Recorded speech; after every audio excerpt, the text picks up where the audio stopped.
Welcome to the 300th offering of Finding God in the Times of COVID. 300 of these offerings means it's been a long time for our world. And of course, I'm grieved by the reality, which was the seed of starting this series of offerings, Finding God in the Times of COVID. And I'm also grateful for the sense of community that we've created by being connected through these offerings. So perhaps, as happened at the inauguration yesterday, we begin with a moment of silence for the 400,000 plus people who have died as a result of the coronavirus and the 2,050,000 that have died around the world.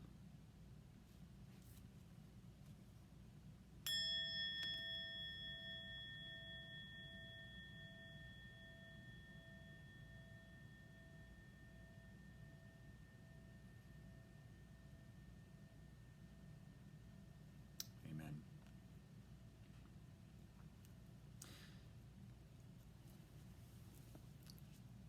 There are two ways to live our lives. One way is to live our life as if everything's a miracle. And the other way to live our life is as if nothing is a miracle. It's a quote from Albert Einstein. I'm not so sure that it needs to be quite as this way or that way. Most of us, I suspect, live our lives somewhere in between. But I hear it as an invitation for us to move through our lives with an openness to the miraculous, an openness to wonder, which has at least a couple of points for me as I begin thinking about it. One of those is that we can live our life with this sense of wonder about anything and everything that is. It could be on the atomic, subatomic, molecular level, cellular level, or it could be on the larger scale of all of the miracles of the land, the world, the universe. But another piece of living life as if everything is a miracle is about vulnerability and authenticity in trying to live as fully as we can as human beings with all of our heart, soul, mind, and strength, or all of our thoughts, our feelings, our perceptions of the world. And trying to live just one little step at a time, 1 minute at a time, live in this present moment, to be open to how we might be moved or inspired by some of the wonder, small scale or large scale. And maybe it's about consciously trying to live our life that way, or maybe it's about having taken a deep breath at the beginning of the day or the beginning of each hour or each little segment of time, and trying to be open to living the life that is just ours before us. Which happened for me yesterday in watching the inauguration, like, for example. In Sonia Sotomayor's putting the words of the inaugural oath before Kamala Harris. You know, the first black woman, first Asian woman to serve in the role of vice president. It happened when Lady Gaga comes walking down the stairs, big red skirt around her, and opens her mouth to sing the national anthem. Or when J-Lo sings. Or when Garth Brooks, who I heard quipped he might be the only Republican on the stage that day. You know, when he sings Amazing Grace, giving a moment in there for all of those in the country to join their voices and to sing as one. Words of a song, familiar to many. And then Amanda Gorman.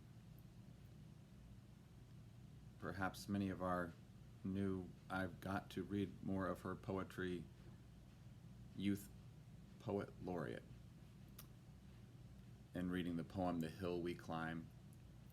There is always light, she said at the end, if only we're brave enough to see it.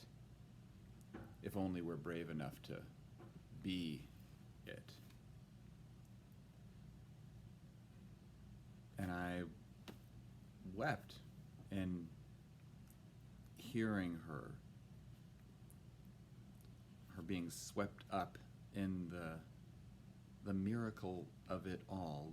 There's always light if we're brave enough to see it.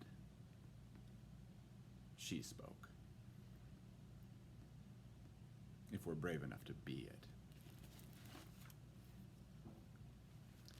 Which we could use as our meditation this morning.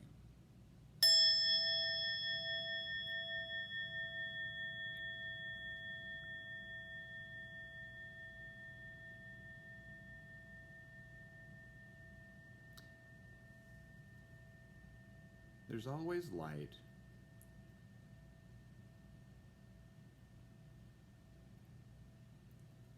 So we might, just for a moment, recognize places where it is challenging to see light in these days. Right inside of ourselves or in our community.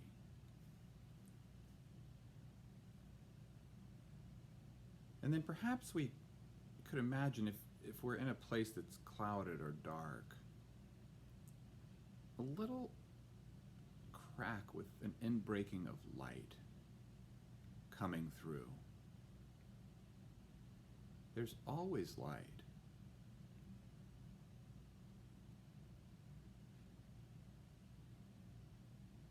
And we might imagine the crack through which the light comes just incrementally getting larger upon us, like the sun rising over the horizon.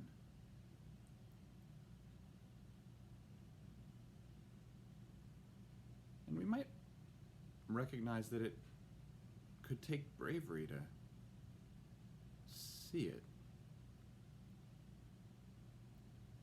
To see life as if everything were a miracle.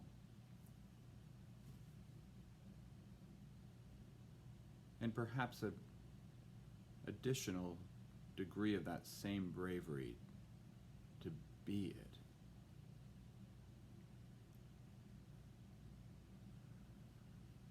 There's always light.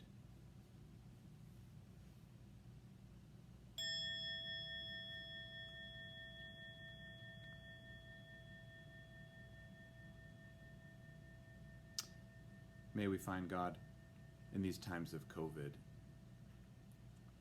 And again, my gratitude for 300 days of offerings.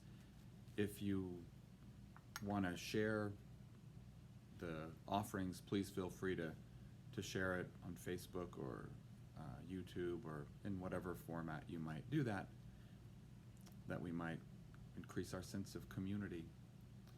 And, people have said, well, what about when COVID's over? Will you keep doing it? And I don't know, what when COVID is over means. We don't know that, do we, as a society? Life won't go back to normal. So my intention is to continue offerings. Blessings on your day.